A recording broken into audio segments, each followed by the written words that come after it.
மனம் சீராக இருந்தால்தான் நம்முடைய எண்ணங்கள், சிந்தனைகள், செயல்பாடுகள் அனைத்துமே சிறப்பாக அமையும்.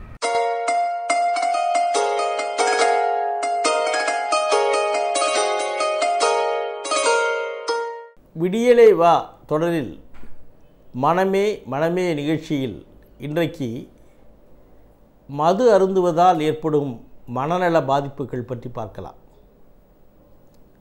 மது அருந்துவது உடலுக்கு கேடு பயக்கும் என்று பலருக்கும் சொல்லுகிறார்கள். அது உண்மைதான். உடலிலே இருக்கிற பலவிதமான உறுப்புகளையும் பாதித்து, உடலினுடைய செயல்களை பாதித்து, அவர்களை முடக்கி போட்டு ஒரு நோயாளியாக மாற்றுகின்ற ஒரு தன்மை உடையது மது. அந்த காலத்திலேயே வள்ளுவர் கூறியிருக்கிறார், நஞ்சுண்பார் கள்ளுண்பவர் என்று. அதாவது மது அருந்துபவர்கள் விஷத்தை அருந்தியவர்களுக்கு சமம் என்று சொல்லுவார். உடலிலுள்ள எல்லா விதமான பாதிப்புகளும் தலையிலிருந்து கால் வரை, வயிற்று செரிமான பகுதி, நரம்பு மண்டலம், இதயம் ஆகிய பலவிதமான உடல் செயல்பாடுகளும் மதுவினால் பாதிக்கப்பட்டு பலவிதமான உடல் நோயினால் அவர்கள் துன்புறுவதை பலருக்கும் பார்த்திருக்கிறோம், தெரியும். ஆனால் மிக முக்கியமாக தெரிய வேண்டியது, மது என்பது மனநலத்தை பாதிக்கக்கூடியது. மது பலவிதமான மனநோய்களை உண்டு பண்ணக்கூடியது. மது அருந்துவது என்பது, தொடர்ந்து ஒருவன் மது அருந்திக்கொண்டே இருப்பது என்பது, அந்த மருந்து அருந்தாமல் விட்டுவிட்டால் என்னால் இயங்க முடியாது என்று நினைப்பதே ஒரு மனநோய் என்றே சரித்திர அறிவியல் பூர்வமாக இன்றைக்கு சொல்லப்படுகிறது. அதனால்தான் உலக சுகாதார நிறுவனம் குடிநோயை ஒரு மனநோயின் ஒரு பகுதியாகவே அறிவித்து இருக்கிறது. அது உடல் நோயின் ஒரு கூற்றாக வரவில்லை, மனநோயின் ஒரு பகுதியாகத்தான் குடிநோய் கருதப்படுகிறது. அன்றைக்கே வள்ளுவர் கூறினார், கள்ளுண்பார் நஞ்சுண்பவர் என்று கூறியதோடு அல்லாமல் மது குடிப்பவர்களை சான்றோர்கள் மதிக்க மாட்டார்கள் என்று. ஏனென்றால் அவன் ஒரு குணநலக் கேடனாக மாறிவிடுகிறான். அவனுடைய அடிப்படையான மனித பண்புகள் அவனை விட்டு போய்விடுகின்றன. அந்த மனிதன் ஒரு மனிதனாகவே இருக்க மாட்டான். அதனால தான் அந்த காலத்திலேயே எம்ஜிஆர் ஒரு திரைப்பட பாடத்திலே பாடுவார், தைரியமாக சொல் நீ மனிதன்தானா என்று, குடிகாரனை பார்த்து. அதாவது மனிதன் என்கிற நிலையிலிருந்து மாறுபட்டு அவன் ஒரு மிருகமாக மாறிவிடுவதற்கு சமம் இந்த மது அருந்துவது. அதனால் அந்த மனிதனுடைய அடிப்படை குணாதிசயங்கள், நல்ல பண்புகளை எல்லாம் அந்த மது கெடுத்து விடுகிறது என்பதுதான் அதன் பொருள். ஆக இந்த மது அருந்துவது என்பது நாள்பட அந்த மனிதனின் மனநலத்திலே பலவிதமான பாதிப்புகளை ஏற்படுத்துகிறது. அந்த மது அருந்துவது என்பதே ஒரு விதமான மனநோய். அந்த மது இல்லாவிட்டால் என்னால் இயங்க முடியாது என்று நினைப்பதே அது கொடுமையான நிலை. அந்த மது அருந்துவதை சில நாட்கள் விட்டுவிட்டால் என்னுடைய உடலிலே ஏற்படுகிற பாதிப்புகள், மனதிலே ஏற்படுகிற பாதிப்புகள், என்னுடைய முறைகேடான நடத்தைகள், தூக்கமில்லாமல் இருப்பது, குழப்பமான ஒரு சூழ்நிலை, இவை எல்லாமும் ஒரு மனநல பாதிப்புகள். இது தவிர அந்த மது அருந்துவதால் ஏற்படுகிற மனச்சோர்வு அல்லது மன வருத்தம் என்பது மிக அதிகமாக காணப்படுகிறது. அதாவது ஆங்கிலத்திலே டிப்ரெஷன் என்று சொல்லுவார்கள். மது அருந்துவதால் பெரும்பாலான மனிதர்கள் மனச்சோர்வினால் பாதிக்கப்படுகிறார்கள். தவறான ஒரு கருத்து மக்களிடையே காணப்படுகிறது. மனச்சோர்வு வந்தால், ஒருவனுக்கு மன வருத்தம் ஏற்பட்டால் அல்லது மனக்கவலை ஏற்பட்டால் மது அருந்து அந்த மனக்கவலை தீர்ந்துவிடும் என்று.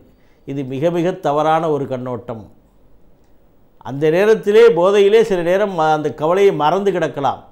மறுநாள் காலை எழுந்த பிறகு அந்த கவலை 2 மடங்காக ஆகிவிடும்.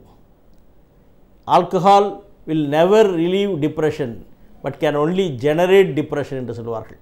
ஒரு நாளும் மது மனிதனுடைய மனக்கவலையை போர்க்காது. பதிலாக அவனுக்கு மனக்கவலையை உண்டு பண்ணும், மனச்சோர்வை உண்டு பண்ணும், மன வருத்தத்தை உண்டு பண்ணும் என்பதுதான் நிஜம்.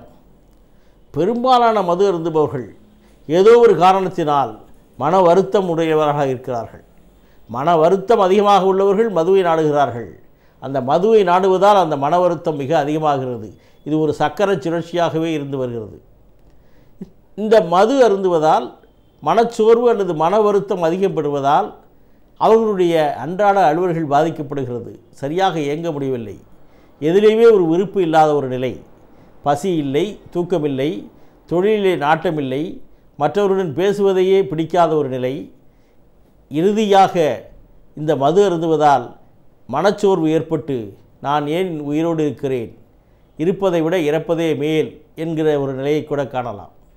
அந்த மது அருந்துவதால் ஏற்படுகிற தற்கொலை நிலைகள் மிக அதிகமாக காணப்படுகிறது. சாதாரண மனிதர்களுடைய தற்கொலை விகிதத்தை விட மது அருந்துபவர்கள் தற்கொலை புரிந்து கொள்வது மிக மிக அதிகமாக காணப்படுகிறது. இது விஞ்ஞானபூர்வமான உண்மை. ஆக இந்த மது என்பது மனச்சோர்வை, மன வருத்தத்தை, மனக்கவலையை உண்டு பண்ணுவது என்பது ஒரு அசைக்க முடியாத ஒரு உண்மை. அதை தவிர இந்த மது அருந்துவது என்பது மனிதனிடம் பலவிதமான சந்தேகங்களை உண்டு பண்ணுகிறது. அவனுடைய எண்ணத்திலே பலவிதமான கோளாறுகளை உண்டு பண்ணுகிறது. சிந்தனையிலே ஒரு தடுமாற்றத்தை உண்டு பண்ணுகிறது. அதன் காரணமாக அந்த எண்ணத்தினுடைய ஒரு தவறான போக்கின் காரணமாக காரணமற்ற கற்பனை எண்ணங்களினால் அவன் கவலைப்படுகிறான். அவன் சரியான ஒரு எண்ணம் இல்லாததால் அந்த சந்தேகமான எண்ணங்கள் அவன் மனதிலே குடிகொண்டிருக்கிறது. இந்த காரணமில்லாத கற்பனை எண்ணங்களினால் ஏற்படுகிற சந்தேக நோய் என்பது மது அருந்துவதால் மிக அதிகமாக காணப்படுகிறது. இதைத்தான் ஆங்கிலத்திலே மார்பிட் ஜெலசி என்று சொல்வார்கள், அல்லது பெத்தலாஜிக்கல் ஜெலசி என்று சொல்வார்கள். இன்னும் இலக்கிய முறையாக சொல்ல வேண்டுமென்றால் ஒத்தல்லோ சிண்ட்ரோம் என்று சொல்லுவார்கள். அதிகமாக மது அருந்தி கொண்டே இருப்பவர்கள் தன் மனைவியின் நடத்தை மீதே சந்தேகப்படுவார்கள். தன் மனைவியின் நடத்தை சரியில்லையோ என்று நினைத்து அவளை கொடுமைப்படுத்துவார்கள். அவர்களை சித்திரவதைப்படுவார்கள். அவர்களுக்கு தீங்கிழைக்க முற்படுவார்கள். இதனால் குடும்ப வன்முறை அதிகமாகும். இதற்கு காரணம், நான் மதுவை அருந்திவிட்டு படுத்துக்கொள்கிறேன், தூங்கி விடுகிறேன், அவள் நிம்மதியாக இருக்கிறாள், எப்படி இவள் நிம்மதியாக இருக்க முடியும் என்று என்கிற வண்ணம். அடுத்தபடியாக மது அருந்துவதால் இவன் ஒரு குடும்பத் தலைவனாக இல்லாமல் குடும்பத்துக்கு வேண்டிய வருமானம் ஈட்ட முடியாமல் இருக்கிறான். நான் ஈட்ட முடியாத வருமானத்தை இவள் எப்படி சம்பாதித்து கொண்டு வருகிறாள் என்கிற சந்தேகம் உண்டு.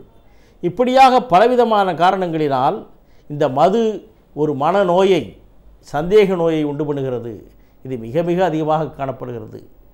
இது தவிர மனநோய், தீவிரமான மனநோய், காரணமில்லாமல் சந்தேகப்படுவது, பயப்படுவது, கோபப்படுவது, யாரோ பேசுவது போன்று உணர்வது, யாரும் இல்லாத பொழுதே குழப்ப நிலைக்கு தள்ளப்படுவது, ரோட்டிலே அங்குமிங்கே ஓடுவது, இப்படி போன்ற ஒரு முதிர்ந்த மனநோயினால் பாதிக்கப்பட்டவனாகவும் அந்த குடி அவனை மாற்றி விடுகிறது.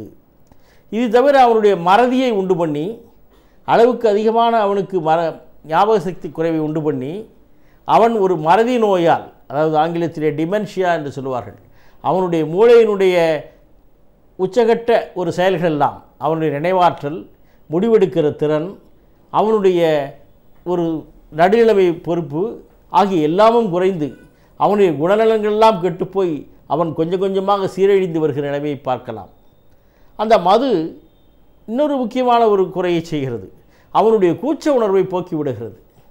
அந்த கூச்ச உணர்வு இல்லாத காலத்தினால் அவன் தன்னுடைய செயல் என்ன என்றே செய்யாமல் தட்டுத்தடுமாறி நிற்கிறான். மனிதன் மிருகமாக மாறிவிடுகிறான். ஆடையின்றி நடக்கிறான், ஆடையின்றி படுத்து கிடக்கிறான்.